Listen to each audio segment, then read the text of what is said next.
Salut mes amis. Alors c'est vrai que ça fait longtemps qu'on ne s'est pas vu. J'avais beaucoup de travail ces dernières semaines et j'en ai encore beaucoup. Bon, en ce moment je suis en train de monter un centre d'appel. C'est vrai que ça représente pas mal de boulot. Pour l'instant, je suis en train je passe des appels, je prends des rendez-vous, je suis en train de chercher à droite à gauche pour un local, pour le matériel, pour un SIP Trunk Provider. Je vous expliquerai tout à l'heure ce que c'est. Euh, pour pour l'ensemble du matériel dont j'ai besoin, les différents, les différents prestataires avec lesquels je vais travailler aussi. Donc je suis en train de recevoir, enfin de demander des devis à droite à gauche, comparer les prix et ça demande beaucoup de temps et de travail. Euh, j'ai fait en fait cette vidéo justement parce que cette expérience de ces dernières semaines, on a appris pas mal de choses, des choses que j'aimerais partager avec vous. Euh, Si vous envisagez à un moment ou l'autre de monter un centre d'appel, je vais vous donner des informations qui vont vous être très utiles, j'en suis sûr. Alors très concrètement, quand vous voulez monter un centre d'appel, de quoi vous avez besoin? Bon, on va déjà démarrer par la base. Si vous faites comme moi de la prise de rendez-vous, donc vous avez besoin en fait d'un client ou de plusieurs clients, hein. Essayez d'en avoir plusieurs pour ne pas mettre tous vos œufs dans le même panier comme on dit. Ne dépendez pas d'une seule personne, d'accord? Si vous avez des entrées d'argent qui viennent de différentes directions, d'accord, vous divisez vos risques. Alors, quand vous travaillez comme moi, d'accord, quand vous faites de la prise de rendez-vous, vous avez besoin d'un client, plusieurs clients, donc ça va être des sociétés typiquement qui ont des équipes de commerciaux, d'accord, qui vont voilà, à la rencontre de prospects pour leur proposer différents produits. Donc ça peut être typiquement des panneaux solaires, ça peut être des pompes à chaleur quand vous travaillez en B2B, en B2C, autrement dit avec des particuliers comme c'est mon cas actuellement. Ça peut être de l'isolation, ça peut être toutes sortes de produits que vous trouvez justement dans les centres d'appel. Alors, cette société, ce client a des commerciaux et donc vous allez contacter des prospects, donc des gens qui potentiellement peuvent être intéressés par les produits que vend votre client et vous allez tâcher de prendre rendez-vous avec ces gens-là. Alors, bien entendu, il y a un cahier des charges qui va être fixé entre vous et votre client. Autrement dit, votre client va vous indiquer qu'il veut des personnes, enfin des rendez-vous avec des personnes qui correspondent à un certain nombre de critères. Euh, Mettons que ce soit des panneaux solaires, il faudra que ce soit des propriétaires, bien entendu. Parce que quel particulier va investir dans une maison qui n'a pas la sienne? D'accord. Et d'ailleurs, il faut avoir, même si un particulier, même si un locataire voulait investir dans la maison de son propriétaire, il faudrait avoir l'accord et la signature du propriétaire pour faire quoi que ce soit. Et nous, c'est donc avec le propriétaire qu'on veut avoir rendez-vous. D'accord? Donc ça va être, dans mon cas par exemple, je travaille avec un client qui vend des panneaux solaires, donc des propriétaires, des gens qui sont solvables, d'accord, qui ont les moyens d'investir dans ce genre d'infrastructure. Des personnes qui ont une superficie de toit suffisamment grande justement pour faire une installation. Parce que si une fois que le commercial arrive sur place et qu'il voit qu'il n'y a pas de quoi faire une installation, dire la vente est morte dans l'œuf. C'est d'accord avec moi. Et typiquement, si la personne, si le prospect a une maison qui ne permet pas de faire une installation, il n'y a pas lieu de prendre rendez-vous avec lui. Vous êtes d'accord avec moi? Donc voilà, un certain nombre de critères de ce type-là. Très concrètement, il vous faut un client ou des clients pour lesquels vous allez prendre des rendez-vous, d'accord, avec des prospects qui correspondent à un certain nombre de critères. Donc, première chose, les clients. Maintenant, on va parler de l'infrastructure dont vous avez besoin.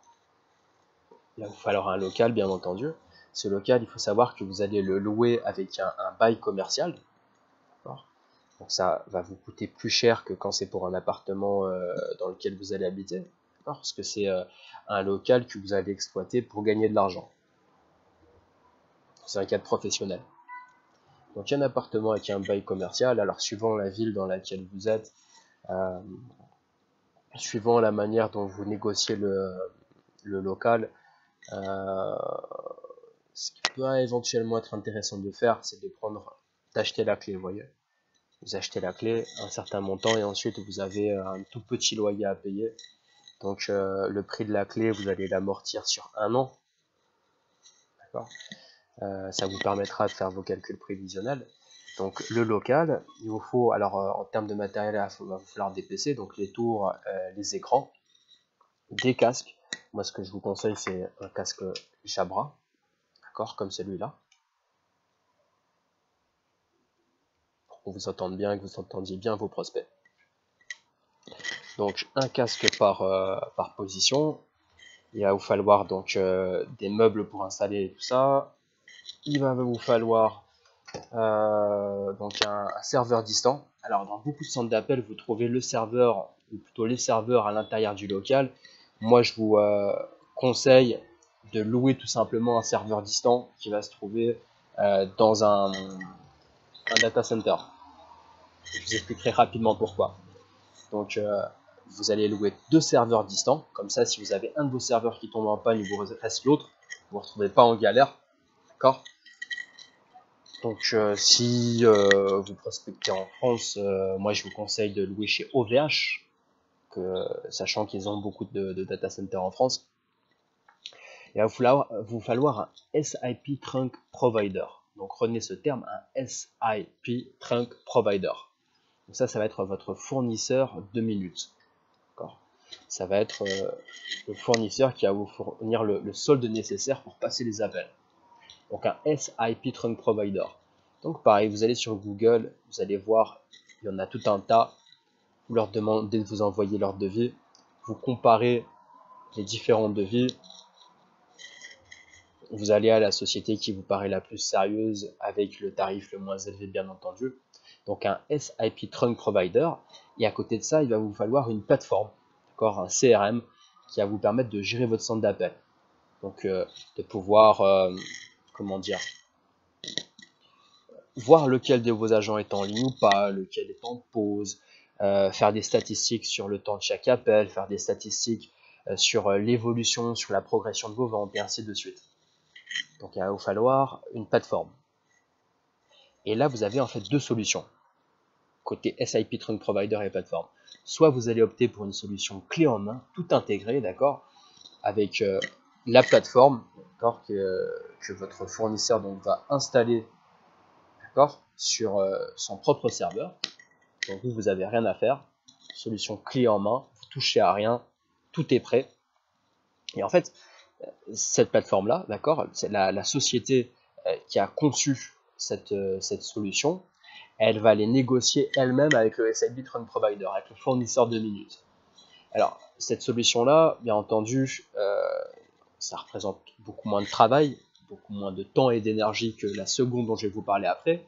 Après, bon, l'inconvénient, vous le connaissez déjà, c'est forcément plus cher, parce que vous payez un abonnement pour la plateforme, d'une part, et de l'autre, parce que c'est cette société qui a développé donc l'application qui va les négocier elle-même avec le SIP Trunk Provider. Donc forcément, ils vont se prendre une marge plus ou moins conséquente sur le prix des minutes, qu'ils vont vous revendre par la suite, puisque eux sont en quelque sorte un intermédiaire.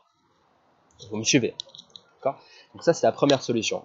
Solution clé en main, d'accord? Tout intégré, type Fingo par exemple. Moins de travail, mais plus d'argent, d'accord, à dépenser. Et de l'autre, vous pouvez opter pour une solution open source, d'accord, qui va être gratuite, type GoTodial. Donc ça va être une plateforme que vous allez installer vous-même. Donc vous allez louer en fait un serveur distant, ou plutôt 2 serveurs distants, comme on disait tout à l'heure. Vous pouvez le faire sur un serveur que vous achetez, que vous allez mettre dans votre local. Mais moi, je vous conseille de le faire sur un serveur distant.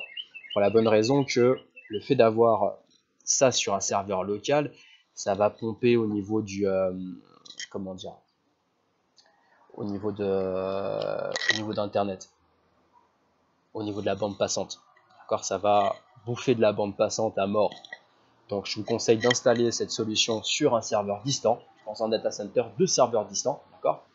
Vous louez 2 serveurs distants, vous installez votre solution dessus, d'accord, type GoTodia, solution open source.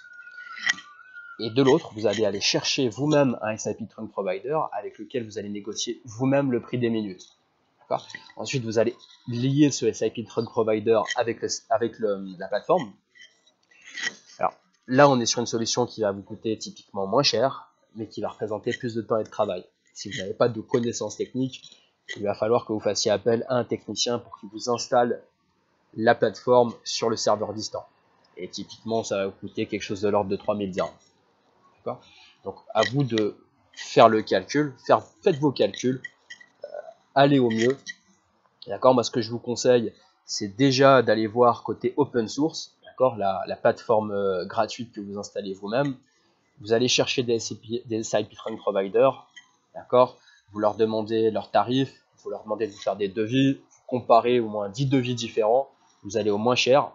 Donc ensuite vous calculez le prix de vos minutes, d'accord, x 60 pour avoir l'heure, d'accord, x 21, puisque vos agents vont travailler 21 jours par mois, x 5, puisqu'ils vont passer à peu près 5 heures par jour au téléphone. Sur une journée de 8 heures, typiquement, ils vont passer 5 heures au téléphone. Ensuite, vous allez multiplier par le nombre d'agents, et vous allez connaître donc le nombre de minutes que vous allez devoir consommer chaque mois. D'accord ? D'ailleurs, ce calcul, vous le faites avant d'aller chercher votre SIP Trunk Provider, puisqu'il va vous demander justement combien vous comptez consommer de minutes par mois. Puisque plus vous demandez de minutes, plus vous allez être en mesure de négocier à la baisse le prix d'achat. D'accord ? Donc, vous recevez des devis, des SIP Trunk Provider, vous allez au moins cher. D'accord ? Vous allez chercher une solution type open source, excusez-moi, un hébergeur type OVH par exemple, chez qui louer 2 serveurs. Donc vous allez calculer le prix de la location mensuelle de 2 serveurs. Vous ajoutez à cela le prix des minutes et vous savez combien vous coûte la solution open source. Ensuite, vous allez chercher une solution clé en main, vous comparez les 2 tarifs. Si cette solution-là et celle-là vous coûtent le même prix, bien entendu, vous allez opter pour la solution clé en main. D'accord ? Qui va vous coûter moins de travail et moins d'énergie. Si celle-là est un tout petit peu plus chère, choisissez la solution clé en main, vous ne cassez pas la tête. Si la solution clé en main est beaucoup plus chère, d'accord, si le prix des minutes il est une marge sale sur les minutes, à ce moment-là, je vous conseille d'opter pour la solution open source que vous allez installer vous-même. D'accord ? Donc on a parlé du local, d'accord, le SIP Trunk Provider, la plateforme, les PC, les casques, d'accord, les meubles, les chaises et bien entendu les agents. Les agents, c'est le plus important.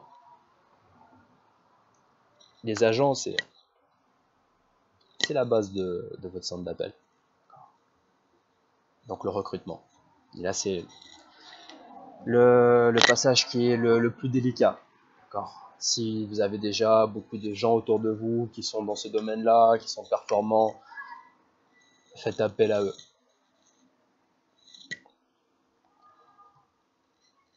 Alors, je suis en train de réfléchir, voir si j'ai fait le tour. Bien entendu, Internet. D'accord ? Il vous faut la fibre optique. La fibre optique ou la VBR. Vous avez besoin d'une connexion relativement puissante pour démarrer. D'accord ? Pour pouvoir passer les appels sans avoir de grésillement ou quoi que ce soit. Donc, ce que je vous conseille de faire, allez voir IAM, Maroc Télécom. Donc, vous allez leur donner l'emplacement de l'appartement du local au niveau duquel vous comptez vous installer. Et ils vont vous dire si vous pouvez ou pas avoir la fibre optique dans cette zone-là. D'accord ? Si vous commencez avec moins de 10 agents, moi je vous conseille de prendre du 100 mégaoctets variable, hein, pas plus. Ça va vous coûter 1000 dirhams par mois. Démarrez comme ça. avec 100 mégaoctets par mois, si vous avez moins de 10 agents. Internet, et vous comptez l'électricité. Donc pour résumer, pour récapituler, vous avez l'électricité, vous avez l'internet, les PC, les agents, les casques, d'accord, le SLP Trunk Provider, la plateforme,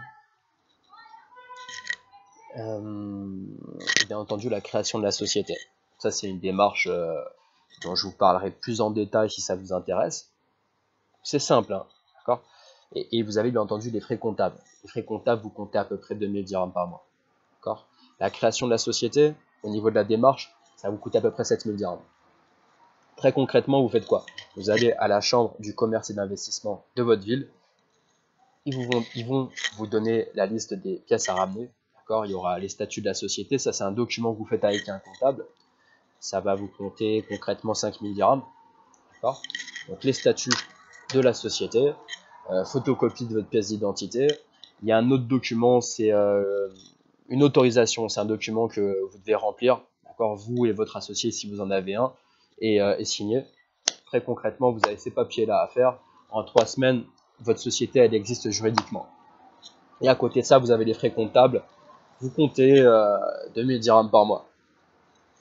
Donc dans la prochaine vidéo, je vais vous parler de la zone offshore. Ça, c'est un domaine qui est intéressant, on en parlera plus en détail dans la prochaine vidéo.